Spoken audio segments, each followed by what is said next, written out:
Hello, I'm Graham Irwin from Essential Habitat Architecture, and you're watching This is a happy to be indoor experience. There's literally no elsewhere too, but we wanted to keep as much. There's literally no. I was the first passive house designer trained in California, one of the first in the United States in 2008. And since then, I've just been working to build uptake and adoption. And I'm happy to be here today to show this house because I think at the end of the day, that's what this is about. Great living spaces for people. This was a retrofit of a 1950s home, and they came to me looking for passive house, or at least curious about passive house. And I led them through our approach, and I had them connect with some previous clients so they could visit houses that we had done already, and they were all on board for it. It was about 500 square feet smaller than it is right now. We took the original design. The whole neighborhood is actually these 1950s tract homes that have this kind of asymmetrical gable, and we took that as a design cue, but expanded the house and elevated the indoor and outdoor experience of the home. So the house that was here before was really chopped up and dark and noisy and uncomfortable. There was literally no glazing open to the backyard at all. To get to the backyard, you had to go through a bedroom and out a side door. So it was just really cut off from the outside. And in California, we really celebrate indoor-outdoor connection, and this was the antithesis of that. We wanted to keep as much of outdoor space as we could, but we expanded to the sides as far as we could on both sides. The original form of the home kind of had these notches on both sides that we filled in. We filled in one on the wing of the house behind me to create the primary suite. And on this side of the house, there was this flimsy sun porch kind of in the front third of the house. And we took that down and replaced it with a full depth addition to give us, it's about 1,800 square feet right now, 3-bedroom, 2.5 bath. In passive house, the design really affects not only the performance of the home when you're finished, but how difficult it is to get the home to meet the fixed level of performance that passive house lays out. And one of those key aspects is I prefer not to use the term simple, but an elemental form. So you try to keep the form fairly compact. You don't have a lot of bump outs and jogs. And the other thing we see is that with passive house doors and windows, because the glass is so efficient, you get higher performance having fewer larger panes of glass rather than more numerous smaller ones. And it's triple pane, so the hardware is really good, and we'll see like these giant sliding doors that glide open and close. So I really try to leverage that too for some drama, and daylighting is consolidate the glazing, but put it to dramatic effect. So we took the asymmetrical gable form of the original tract home that was here, expanded the house and raised the roof line, and we designed this so that the peak of the roof is along what I call the spine of this house. So the circulation of this house is actually occupied, right? Dining, kitchen, home office. We don't really have hallways, but our circulation is usable, and it divides the house into 2 wings. This wing on this side is the primary bedroom suite, and in front of me, there are 2 other bedrooms that share a Jack and Jill bathroom, and there's a half bath there, and then a living room on this side. The client was really keen, and is really keen on leveraging solar to eliminate utility bills. Actually, the house was finished, and he didn't add the solar for a year because he wanted to know exactly what the utility use would be so he could zero it out. The The house has an 8 kilowatt PV system, which is a fairly standard size, and there's actually much more room on the roof if he wanted more solar, but that's already zeroing all the energy use of the house and the car charging, so there's not really much point in expanding beyond that. There is unfortunately a perspective out there that passive house is a very expensive approach. This house, it was about between 10 and 15% more than doing a code minimum building. But one, it's hard to put a price on how comfortable and quiet and healthy this home is, but they're also, the clients are not paying any power bills at all. Their solar system is not only powering the entire home, which is all electric, but also charging their 2 electric vehicles. So they're living an energy bill-free lifestyle.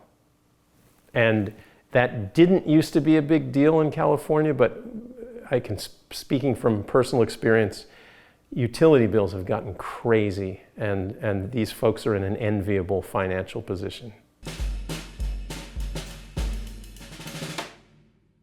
So to get super geeky, the way this house performs, this really is the home of the future. But he's got all kinds of monitors in here, and on this screen you can see particulates, CO2, temperature, and humidity being continuously monitored, and it's all just staying in range.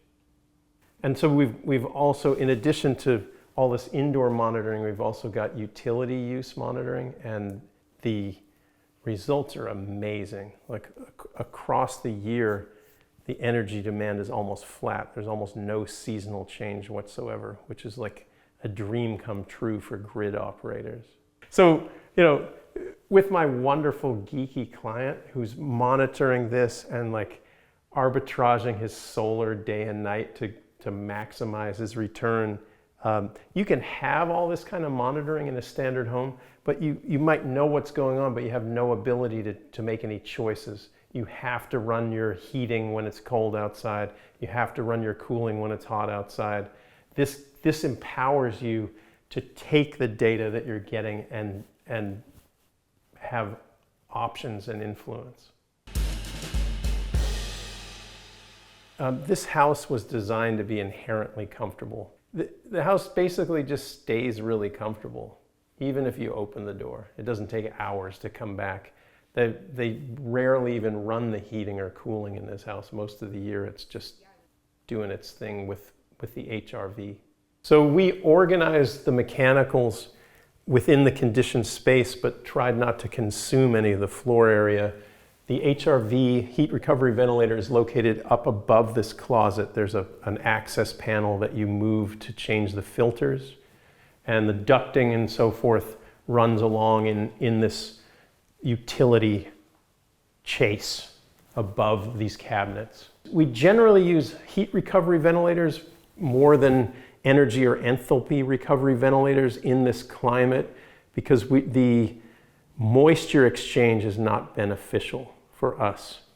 It's generally a fairly dry climate, so we're trying to shed moisture from the interior, not retain it. In more extreme climates, like in very cold climates where it's really dry outside, or really hot, super hot, dry climates, the ERV would be more useful for us. But here we find HRVs are the way to go. This is an induction range, so all electric, but not your grandmother's electric. I have an induction cooktop in my house as well, and I would never go back to gas. This is just way better for cooking and way better for your health. Before we remodeled this house, there was a blank wall on the back of this. You couldn't even see the backyard. Now we've got these giant lift and slide doors that bring in lots of light, and I just love the hardware is so good that's just gliding what must be 1,000 pounds. Watch out, kitty. Outdoor noise is gone. There used to be really loud traffic noise from the street sometimes. That's gone as well. Like I tell people, clients of mine that don't know Passive House, we choose quiet refrigerators for these houses because of how quiet, all the other noise has gone away. So that that becomes a factor, which is a nice problem to have, I think. So the centerpiece of the living room is an ethanol fireplace, bioethanol fireplace. This is unvented, but because it's burning alcohol, all that comes off of it is water vapor and carbon dioxide. There are no harmful fumes like with gas, and the ventilation system takes care of moving any of that carbon dioxide out of the space. The other thing that's good about these in Passive House, these don't have the same heat output as, say, a natural gas fireplace would, but the heat output is more in scale with the heating demand of these kind of homes. You have a big natural gas fireplace in a house like this, you'd end up so hot you'd have to open all the doors and windows to use it and not be in a sauna. So this house is oriented perfectly wrong. It faces east and west, and this is the west side of the house. So actually a big part of the design, my optimization of this for Passive House was making sure that it had good shading. So this arbor serves to shade the west side from the sun and keep the cooling demand and the overheating at a minimum. And it's really comfortable. It's also a really nice place to be even in the middle of the summer. When there's shade here, it becomes much more comfortable. So this house was originally framed with 2x4 walls, and the additional walls were framed the same way. And then there's surplus polyiso insulation on the outside with a rain screen beyond that. Basically, fairly typical Passive House approach. The roof is an unvented roof, and we have a truss with a cord, parallel cord that we use for nailing the insulation. It's basically got dense packed cellulose up against the roof sheathing, and then some more surplus polyiso on the roof on top. This is the primary bedroom. So again, we were trying to accommodate these mechanicals, and more importantly, making sure that we had easy access but didn't eat up all of that useful space on the other side. So we did a well-sealed door here for this door that's very rarely even opened. But that's where the heating and cooling system for the house is in here. One thing we did with this design was eliminate the interior door to the garage for air quality reasons, and possible air quality reasons, and also to free up more of that space for closets and storage. So we're under the front entry. It's rain sheltered, and we've got a door. It also gets rid of another Passive House door in the envelope, so we eliminated another opening. So this is the garage with the 2 EVs. Also on this wall over here are Tesla power walls that they use for storing power for the house. So we have 2 mobile Teslas, but we also have 2 Tesla power walls here that store energy to power this home. And each one of these is 13.5 kilowatts.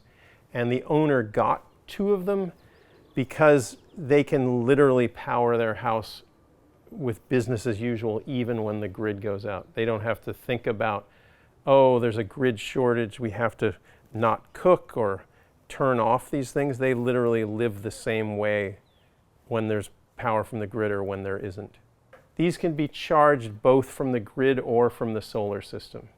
And I think the owner mentioned to me today that he started charging at night from the grid because during the day his solar output is worth more. It's more valuable to sell that back to the grid than to use it to charge the batteries. So he's big into this arbitrage thing, and this house enables him to do that.